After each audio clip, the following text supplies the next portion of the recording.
مرة قريت كلمة لكاتب أمريكي اسمه ريتشارد باخ، كان بيقول فيها إن إحنا دايما لينا مطلق الحرية في إن إحنا نغير رأينا، وبالتالي ممكن نختار مستقبل مختلف أو حتى ماضي مختلف. قعدت كتير قوي أفكر في معنى الجملة دي وإيه المقصود منها، لحد ما اكتشفت إن الحكاية ليها علاقة بمسألة إن إحنا نتعلم من أخطائنا. And cut. Next. شكلك عايز تقول حاجة. عاوز.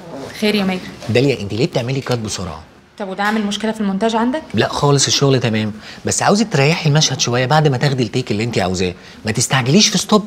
طب ماجد لو في حاجة عايز تعاد قولي. يا بنتي ولا حاجه، الملحوظه دي كلها عشاني انا، انت لما بتستعجلي ما بتسيبيليش مساحه في المونتاج بس. حاضر هحاول. اسيبك تجهزي للشوط اللي جاي. اوكي. داليا بقول لك معاكي قلوز لحظه، ما حدش من العيال معايا. طبعا معايا. امسكي مفتاح اهو، هتلاقيها في الشنطه جوه الدولاب. اوكي، ما توقفيش الشغل عند دقيقتين وهوصلك. حاضر.